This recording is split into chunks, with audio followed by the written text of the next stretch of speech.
Ok, alors on va faire un travail avec des bestioles comme ça.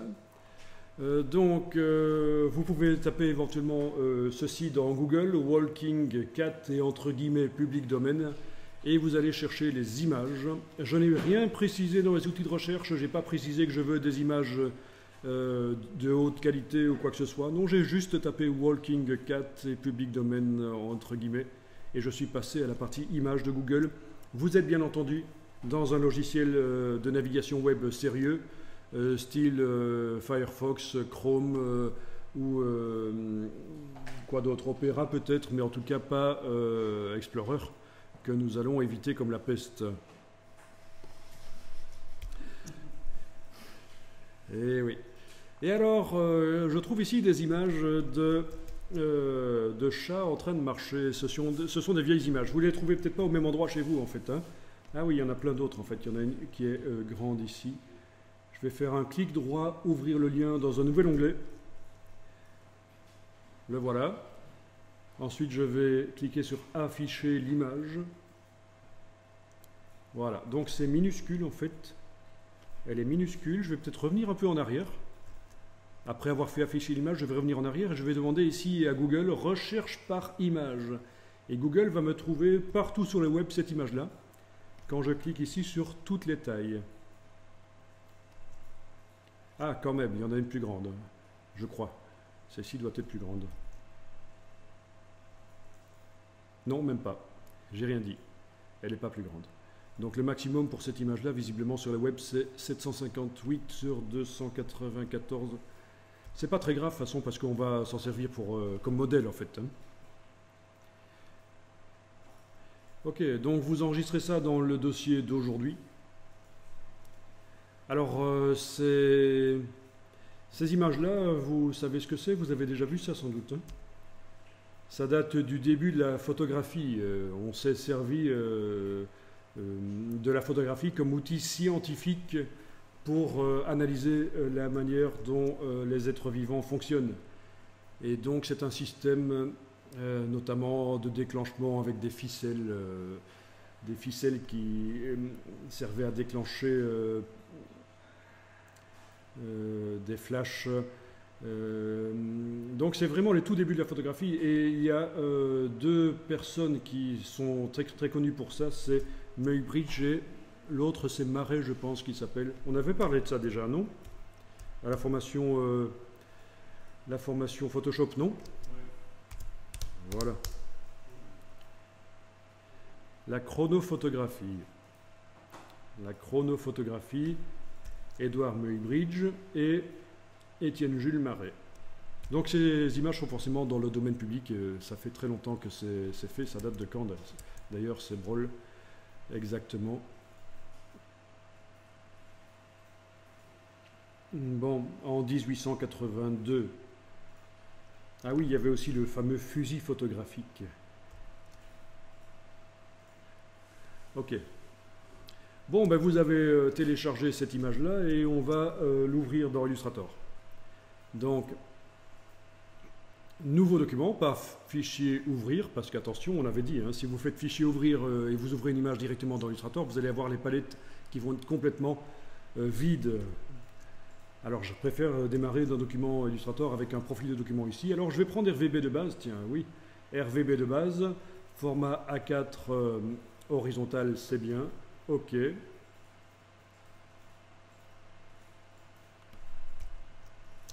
Et j'importe l'image, fichier importé. Et je trace sur l'image. Ça n'a pas toujours été possible de tracer comme ça dans Illustrator. Maintenant, on peut, comme dans InDesign, faire un cliquer-glisser pour définir la dimension de l'image. Avant, on ne pouvait pas, il fallait cliquer, puis la redimensionner. Donc, les choses s'améliorent. Bien, ça va être mon image modèle. Donc, le calque qui contient cette image, je vais le verrouiller. Et je vais créer un nouveau calque. Et je vais travailler sur ce nouveau calque. Bon, j'enregistre l'image, je vais appeler ça chat marchand. C'est un peu plus difficile à avaler que les chamallows, mais pour le contexte ici, ça nous convient mieux. Le chamallow n'est pas assez complexe. Je rigole. N'importe quoi. Donc chat marchand, par exemple, voilà. Et je m'en vais zoomer. Alors, vous allez choisir une bestiole qui a la queue qui se détache bien. Avec les pattes aussi, tant qu'on y est, qui se détachent bien. Voilà. Oh, en voilà un beau. C'est le même que l'autre, mais dans une position différente, c'est pas mal ça. Ok. Et je vais me servir de ça comme modèle en fait, hein, pour éviter de devoir dessiner un chat au crayon. Tout à l'heure j'avais essayé et on m'a dit que c'était un écureuil, donc... hein. Non, mais j'avais pas vraiment essayé de le faire bien. Enfin, c'est ce que je dis. Ok. Alors, on va faire ça en plusieurs parties. Est-ce que vous avez repéré votre chat? Pas de problème? Bien. Alors, on va prendre la... pas la plume, on va essayer au crayon. Oui, au crayon.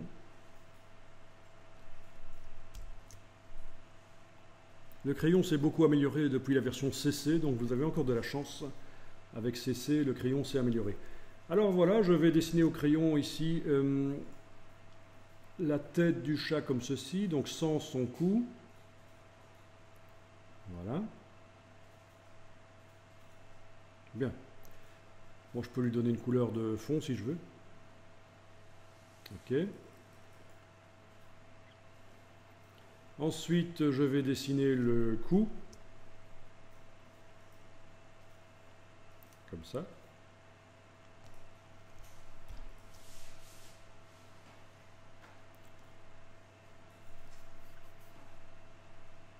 Je peux aller ajuster avec la flèche blanche parce que, bon, je crois que j'ai un peu raté le coup. Donc je clique à côté de tout avec la flèche blanche, puis je viens cliquer sur les points et je réajuste éventuellement. Mais on pourra encore ajuster ça après. Ok, voilà le coup. Bien. Et là, vous reconnaissez évidemment l'œsophage. Je rigole, n'importe quoi. Donc, nous allons maintenant créer une forme pour le reste du chat, éventuellement. Ou pour les pattes, oui, il va y avoir une forme pour les pattes, et puis il y aura le corps du chat. D'abord le corps du chat. Sans la queue.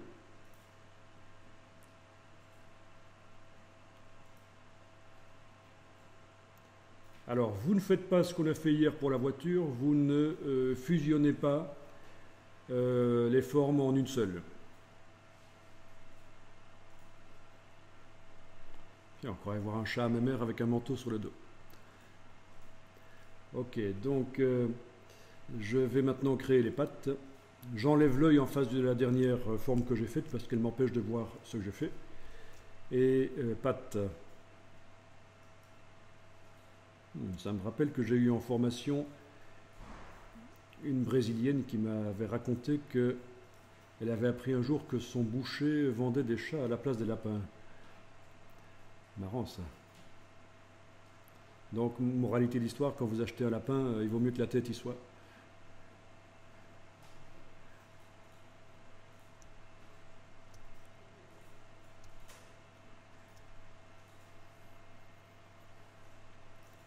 Ok.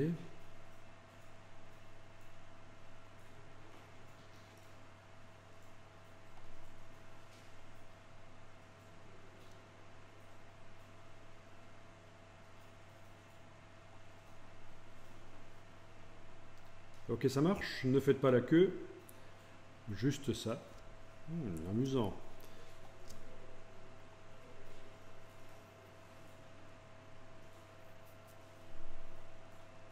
C'est la silhouette du chat qui m'intéresse en fait à la fin. Je veux pas voir les pattes qui se détachent du corps, etc. Juste la silhouette.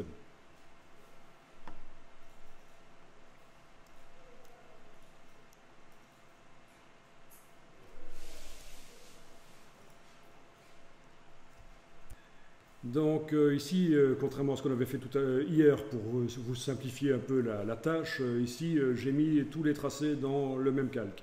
Mais si tu as fait un calque par tracé, c'est pas du tout un problème. Non, pas du tout. J'ai pas fait, mais... Bien, ben, je vais faire la queue maintenant. Mais pour la queue, je voudrais me faciliter la tâche et je vais donc faire ceci. Regardez, c'est l'occasion de voir la technique. Pour la queue, je vais prendre le crayon et je vais tracer une ligne qui fait la queue, comme ceci.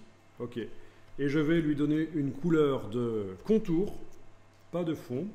Oui, parce que si je donne une couleur de fond à cette queue, ça va faire un truc bizarre. Oui, un peu ça, j'en ai plus besoin en fait. Si je donne une couleur de fond à la queue, ben voilà ce que ça fait, logique. Hein, un peu foireux ici donc. Donc, pas de couleur de fond, par contre une couleur de contour. Ok.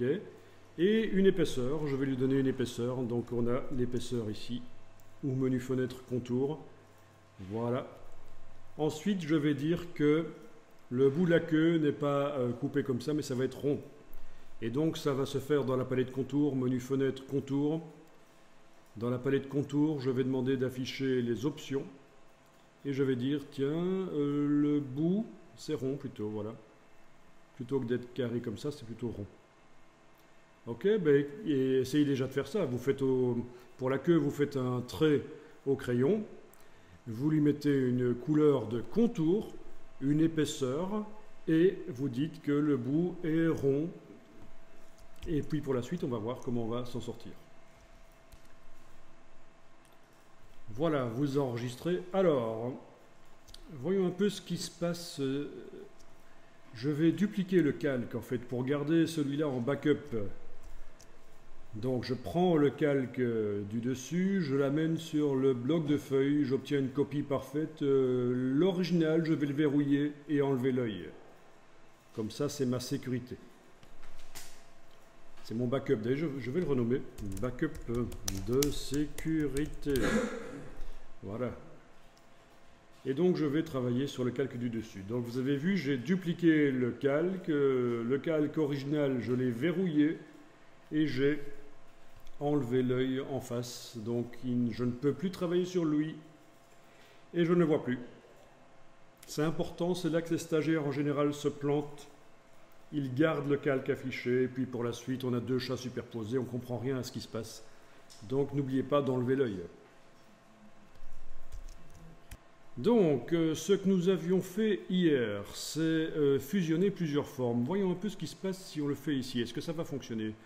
Je vais sélectionner tout et avec le Pathfinder, je vais dans le menu Fenêtre Pathfinder. Je fusionne. Zarbis, hein? J'annule. Donc, j'ai sélectionné toutes les formes. Avec la flèche noire, j'ai englobé toutes mes formes. Bon, je pourrais aussi cliquer sur la cible ici du calque et ça sélectionne tout. Vous voyez le petit carré ici? Ça indique que tout est sélectionné sur le calque. Ah oui, parce que si je sélectionne qu'une seule chose, là je viens de cliquer avec la flèche noire et je sélectionne une forme du calque, le carré est petit. Si je sélectionne tout, le carré est grand. C'est ça la différence. Quand tout est sélectionné sur un calque, il y a un grand carré ici, comme ça. Bon, c'est subtil, mais c'est comme ça. Bon, donc tout est sélectionné. Et si j'utilise maintenant le Pathfinder pour réunir, bah, ça me fait un truc bizarre en fait. Oui, ça marche, hein, la forme du chat, ok. Et ça a pris en fait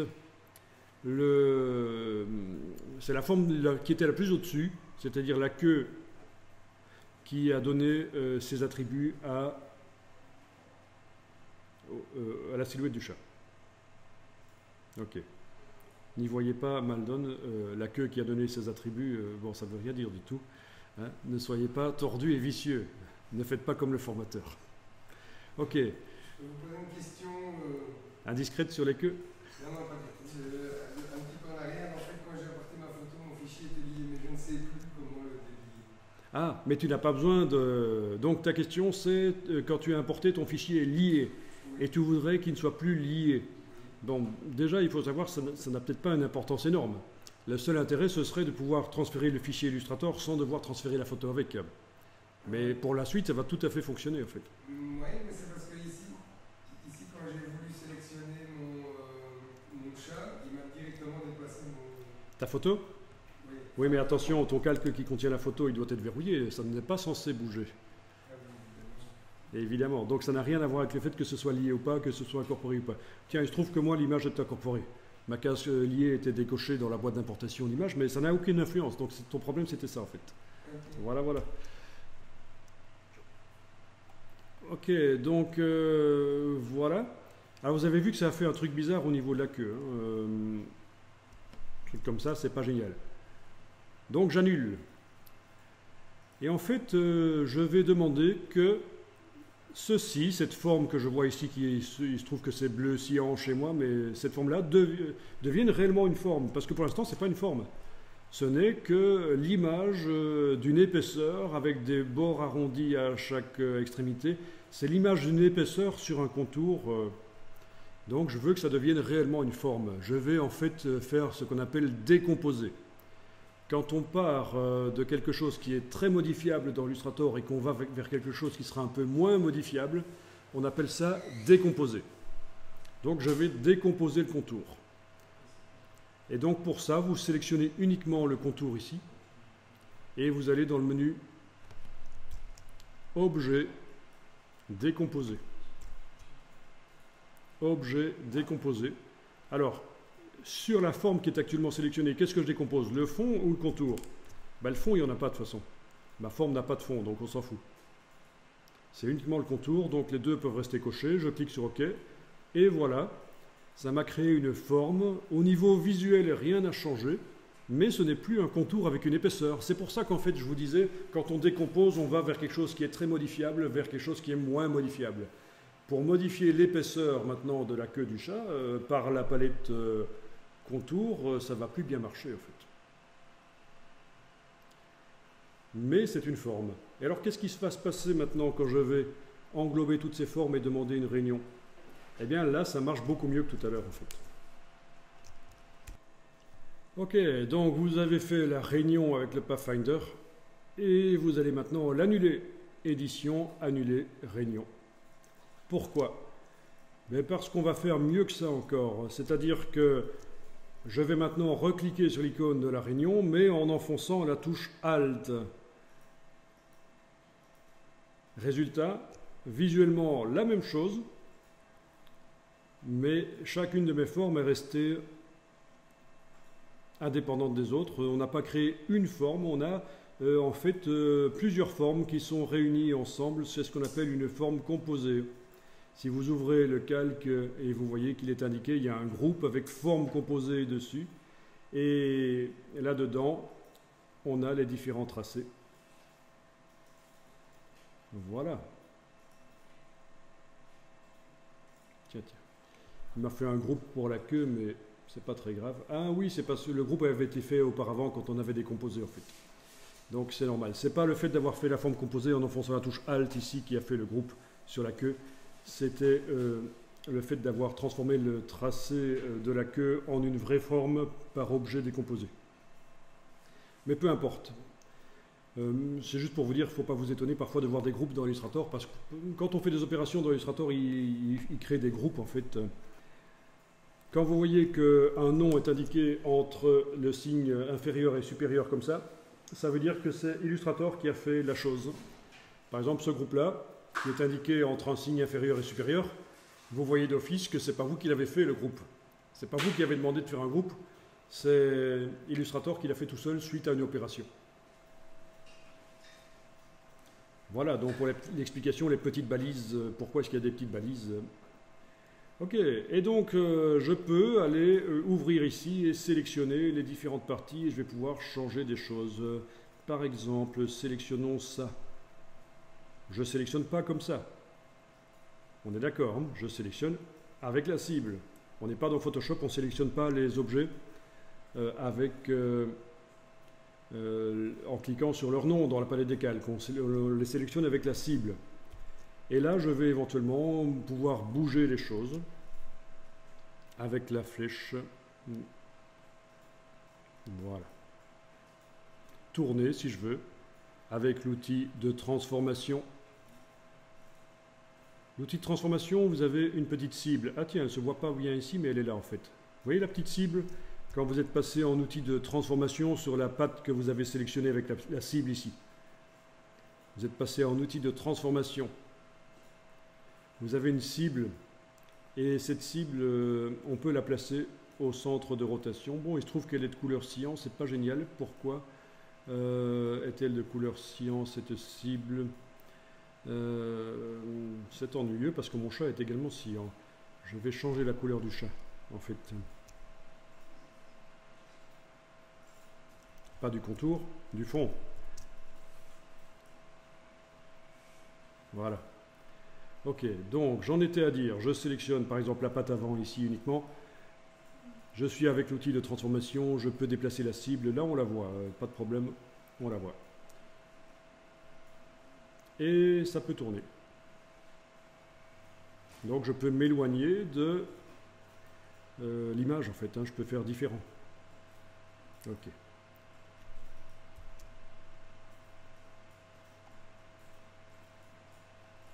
D'accord.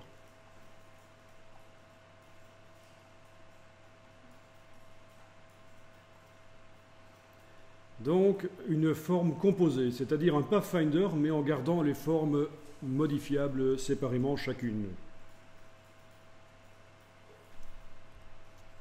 C'est donc un espèce de groupe. C'est un espèce de groupe particulier.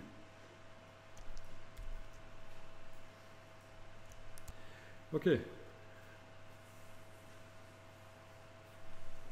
Alors, pour avoir accès à chacune des formes qui sont là-dedans, bon, bah d'abord c'est une forme composée, donc mettre des couleurs différentes, je ne crois pas que ça va être possible en fait, hein, puisque c'est censé être la même forme. Non, hein, si je sélectionne avec la flèche blanche n'importe laquelle de ces formes, et que je lui mets une couleur, ça se met sur tout, en fait. On est d'accord? Je vais encore tester comme ça.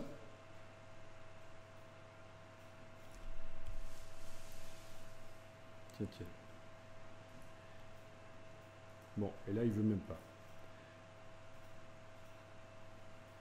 Bon. Donc voilà. C'est censé être le même objet.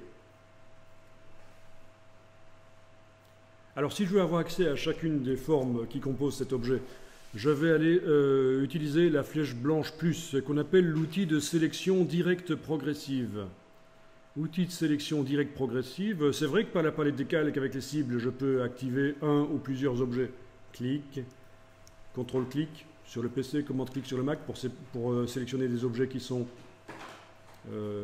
éloignés dans la palette des calques l'un de l'autre. Ou alors clic, majuscule clic. Oui, ça revient au même en fait. Ok. Mais donc l'outil flèche blanche plus, je peux aller cliquer sur chacune des formes. C'est ce qui permet d'avoir accès à l'intérieur d'un groupe. Voilà. Par exemple ici, je vais élargir un peu le cou de la bestiole. Voilà. Les chats étaient plus maigres à l'époque, visiblement.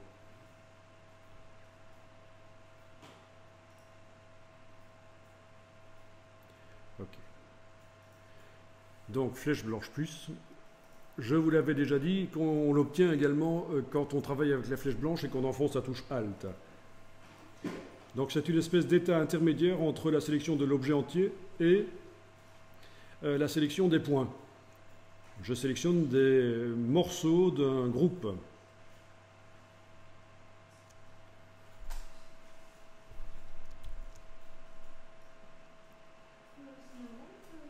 Alors, tu essayes avec la flèche blanche de modifier une chose ici. Tu l'as peut-être d'abord sélectionné avec la flèche blanche plus, c'est ça?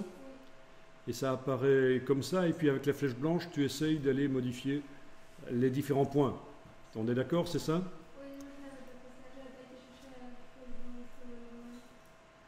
Parce que de toute façon, si j'attaque la flèche blanche avec la flèche blanche cet objet, il va bouger entièrement.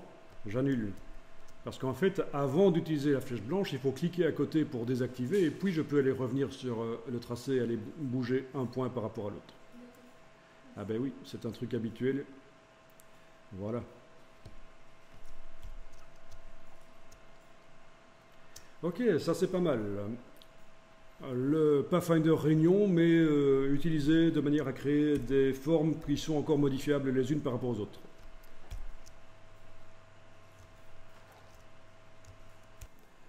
Ok, alors quelque chose qui pourrait vous aider à ce stade-ci, mais je vais voir ça dans quelques minutes. D'abord, on va mettre un motif dans ce chat.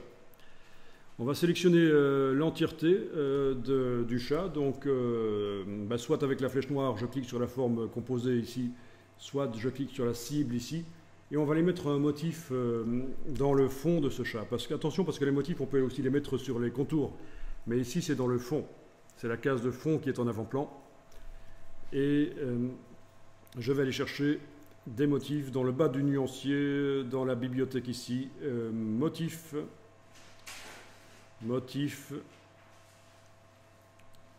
Alors, voyons un peu qu'est-ce qu'on a. Motif nature, feuillage, par exemple. Et donc, voilà les feuilles qui arrivent là. Donc, dans le bas du nuancier, dans la liste motif, nature, feuillage. Ça va, tout le monde trouve? Ok.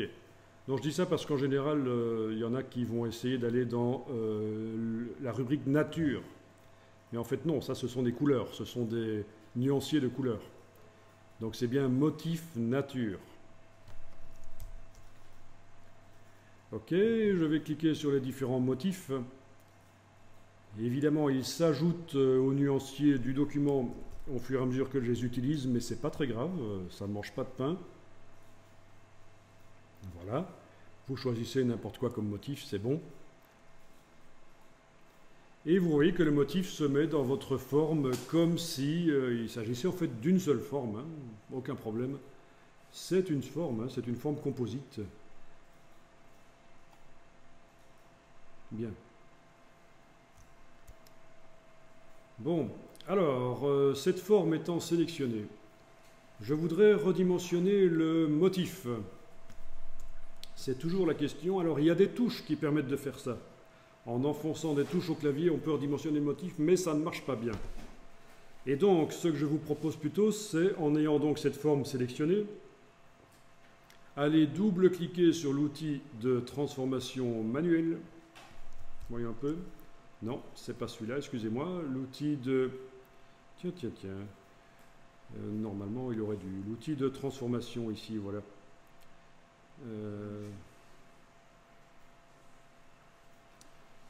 Attendez un peu.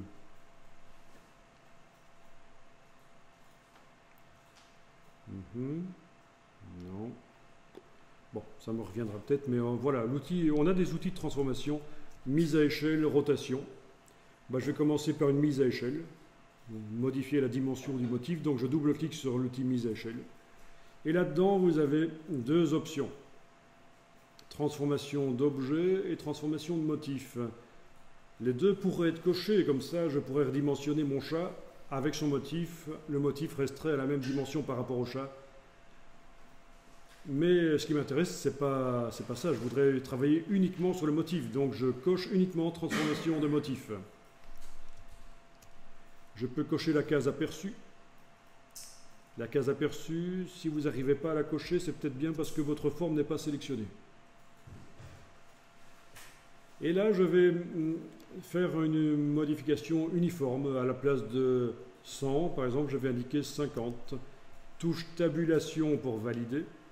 Oui, ne faites pas comme certains qui vont chaque fois cliquer sur OK puis qui reviennent chaque fois pour modifier. Hein. La touche tabulation, ça sert à valider des choses qu'on a mis dans un cartouche, dans une boîte. 25, touche tabulation, etc.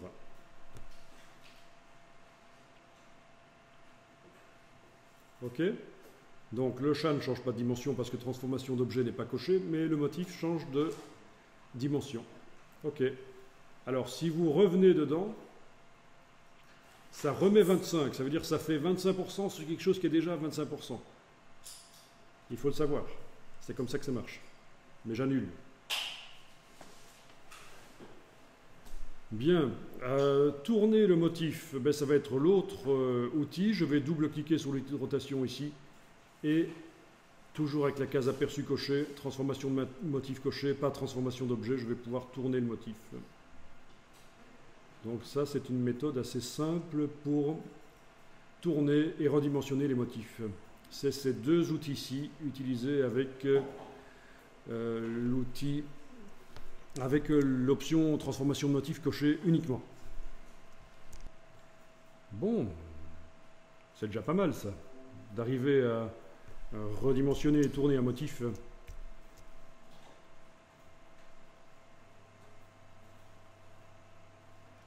Donc, au niveau du motif, quand tu zoomes, tu vois les raccords en fait, c'est ça que tu dis?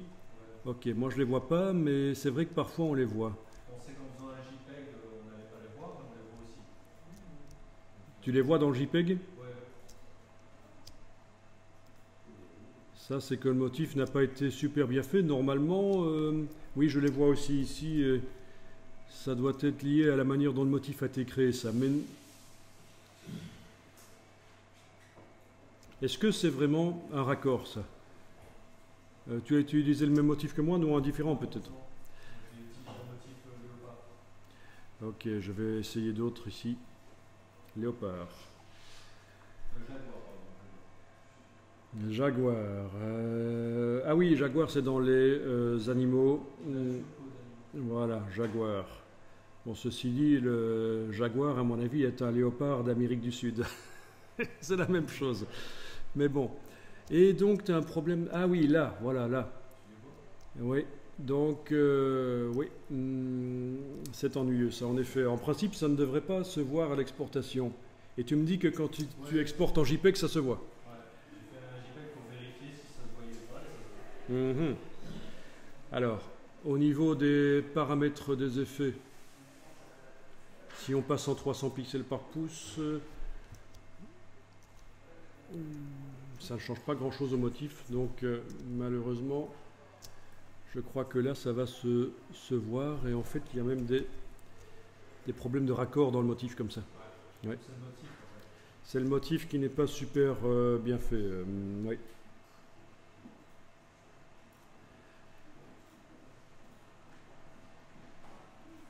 Bon. Ok.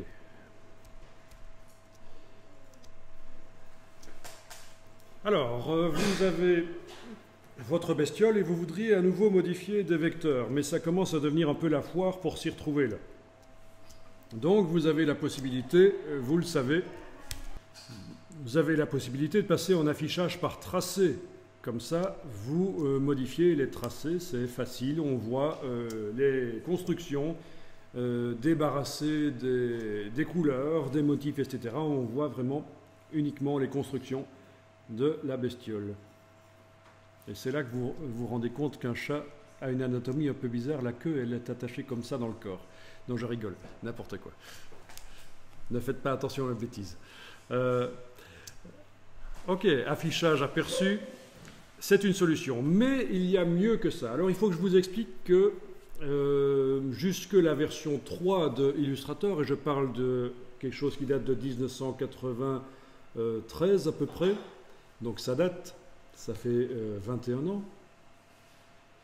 Eh bien, jusqu'à la version 3 de Illustrator, on ne pouvait pas travailler dans Illustrator en ayant les couleurs affichées. On devait travailler les vecteurs et puis on passait en couleur, on voyait ce que ça donnait.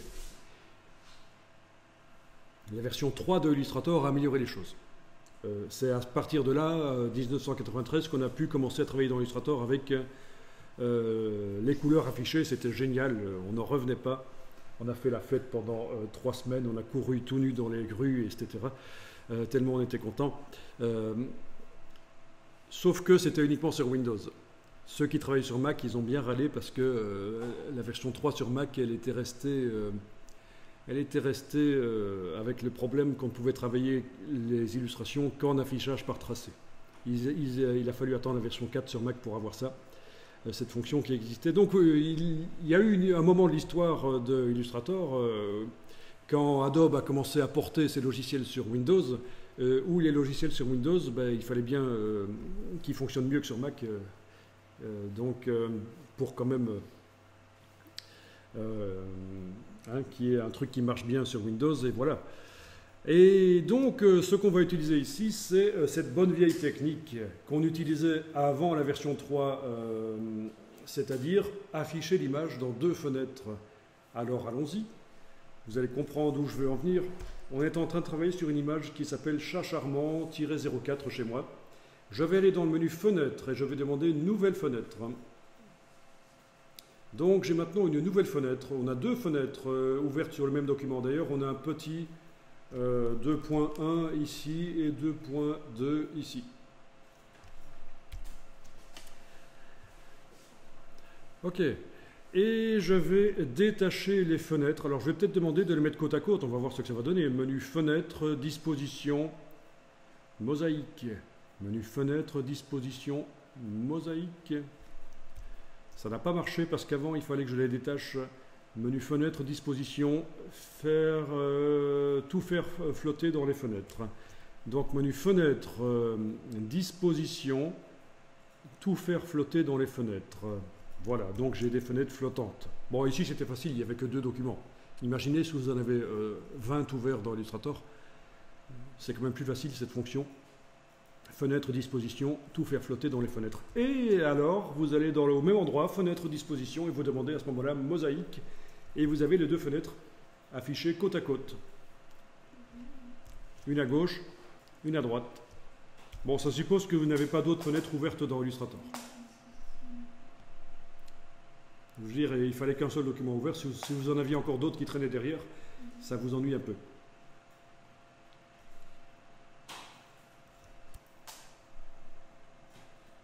Ok.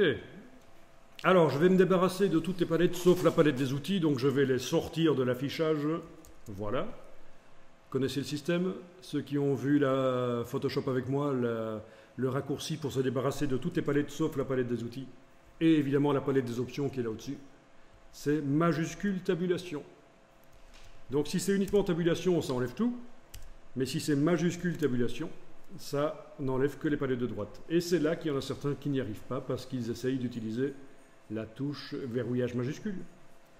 D'où la nécessité de ressortir mon super petit clavier pour vous montrer que la touche majuscule, c'est celle-là. Et pas celle-là. Donc majuscule et tabulation.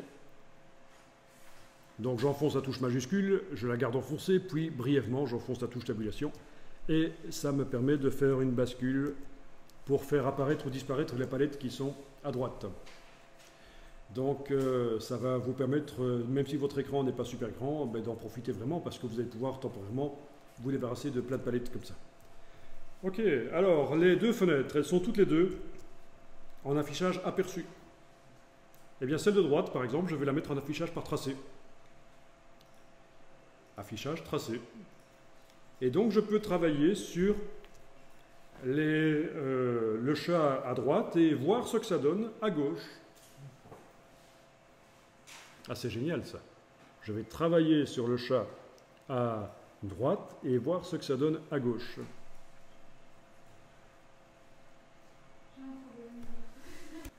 Bon ben voilà, je peux donc travailler sur le chat à droite, voilà, et voir ce que ça donne à gauche. Je peux même zoomer différemment, hein. Je peux zoomer sur la tête ici et travailler sur la tête et avoir une vue d'ensemble à gauche. Donc les facteurs de zoom ne doivent pas nécessairement être les mêmes. Ok. Voilà.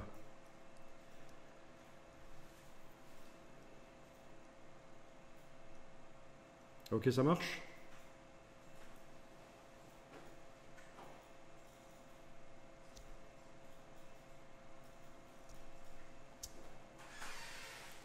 Bon, ça c'est pratique, hein. Quand vous avez vraiment des illustrations complexes et vous voulez les travailler facilement, affichage contour, mais vous voyez ce que ça donne de ce côté-ci, donc maintenant. Voilà. Waouh. Ok.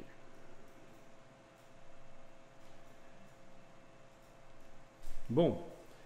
Alors vous avez remarqué que lorsque vous êtes en train de travailler le tracé dans la fenêtre affichée en contour, eh bien le tracé apparaît dans la fenêtre de gauche. Et en fait ça ne sert pas à grand chose. Donc on va demander qu'il n'apparaisse pas. Vous allez dans la fenêtre de gauche et vous allez demander que les contours n'apparaissent pas. Dans le menu affichage, vous demandez masquer le contour de sélection. Donc précédemment, hier, nous avions été déjà masqué le cadre de sélection, qui est une espèce de cadre qui se met autour des objets sélectionnés, une espèce de transformation manuelle permanente. Mais ici, c'est masquer le contour de sélection, dans la fenêtre de gauche. Donc, ça veut dire que dans la fenêtre de droite, je peux travailler les choses, et dans la fenêtre de gauche, je vois le dessin sans les contours. Ok. Voilà. Et il ne veut pas me modifier mon tracé. Tiens, tiens. Pas sympa ça. Le crayon ne... Ah, il fonctionne quand même un peu, mais il a fallu le temps. Ok. C'est peut-être aussi le réglage ici. Il faudrait peut-être que j'augmente... Voilà, je suis passé de 6 à 20 pixels dans les réglages du crayon. J'ai double-cliqué sur le crayon, je suis passé de 6 à 20 pixels parce qu'en fait, il fallait que je m'approche vraiment très fort du tracé pour arriver à le modifier et maintenant, ça marche un peu mieux. Je ne dois pas m'en approcher autant. Donc ça, c'est la limite, le rayon d'action du crayon, à quel point je dois m'approcher du tracé pour arriver à le modifier avec le crayon. Je vous rappelle que dans les options du crayon, j'ai donc coché l'option conserver la sélection, mais de toute façon la sélection ici je l'ai faite manuellement en la sélectionnant la forme avec la flèche noire. Ceci n'est vraiment utile que quand on fait des traits de crayon et qu'on veut que juste après les avoir faits, ils soient sélectionnés. Mais ce qui est intéressant, c'est modifier les tracés sélectionnés. Voilà. Le crayon sert à modifier les tracés qui sont sélectionnés. Ok, ok.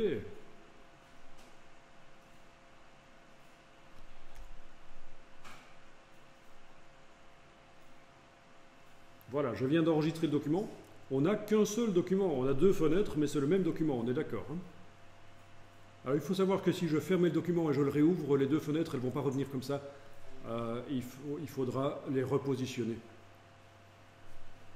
Cette configuration, fenêtre côte à côte, ne reviendra pas telle qu'elle.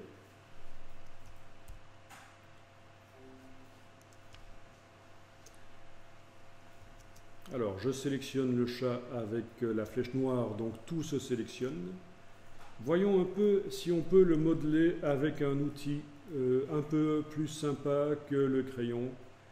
Donc, derrière l'outil de modification de la largeur des contours, qui ne nous sert pas ici puisqu'on n'a pas de contour, j'ai un outil de déformation. D'accord ?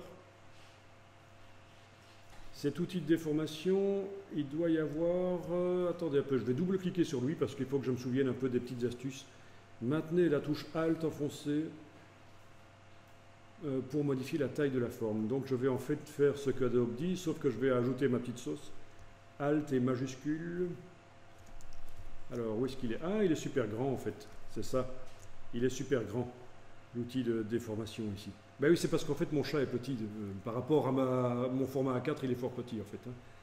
Donc Alt et majuscule, je garde enfoncé Alt et majuscule et je bouge en diagonale en fait, en diagonale, comme ceci, vous voyez, avec Alt et majuscule et je peux donc modifier le diamètre de l'outil déformation.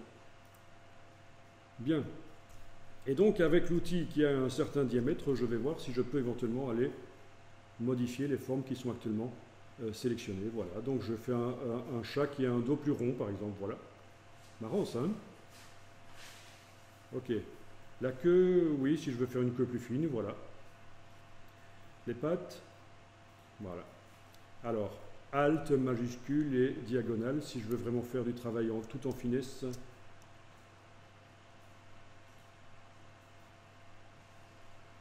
Waouh. Un chat rhinocéros.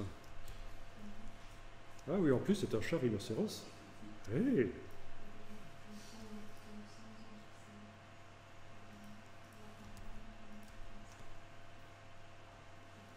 Bon, vous voyez, donc c'est vachement sympa ça. Hein.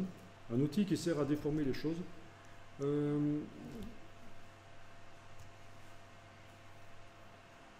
Voilà. Ok. Amusant. Bon, la touche majuscule, c'est pour que ça reste vraiment rond en fait. Hein. Parce que Adobe, il disait touche Alt pour modifier le diamètre de la brosse. Mais moi, j'ai ajouté majuscule pour que ça reste proportionné. Et donc, si je double-clique sur cet outil de déformation, j'ai plein de réglages, notamment la largeur et la hauteur, qui actuellement est la même, puisque j'ai enfoncé la touche majuscule quand je l'ai modifié avec le raccourci. Donc, hein. L'angle, oui, ça c'est quand on a une forme aplatie, l'angle de la forme. L'intensité, oui, si vous trouvez que ça déforme trop vite, il faudra diminuer l'intensité en fait.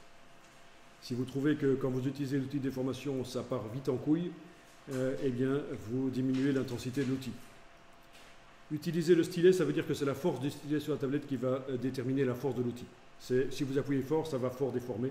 Si vous appuyez très peu, ça va y aller petit à petit déformer assez peu. Il est possible que chez vous, ce ne soit pas accessible, ce soit grisé si vous n'avez pas le driver de la tablette qui est installé sur l'ordinateur. Ok. Alors, et le petit astuce que j'ai cherché, c'est ceci. Hein. Quand j'ai double-cliqué sur l'outil, c'est ça qui m'intéressait. Maintenez la touche option enfoncée avant de cliquer avec l'outil. C'est pour modifier la taille de la forme. Voilà. Donc c'était ça, la touche Alt, mais j'ai en plus enfoncé la touche majuscule. Et ceux qui ne disent pas, les petits gadgets chez Adobe, c'est qu'il faut bouger en diagonale pour modifier le diamètre de la brosse. Parce que si je bouge de gauche à droite, oui, ça marche un peu aussi. Ah oui, ça peut marcher. Ok, donc outil de déformation.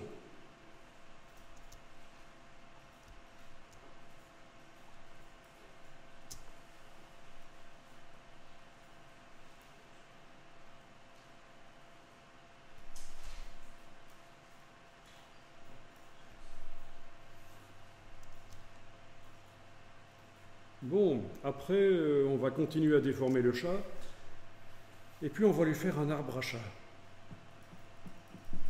grâce au dessin en symétrie. On va faire un dessin en symétrie dans Illustrator. Ceux qui font la 3D savent qu'on peut le faire dans les logiciels 3D, qu'on construit des objets en construisant que la moitié d'un objet, mais on peut le faire dans Illustrator aussi. On fait une petite pause? Allez, petite pause.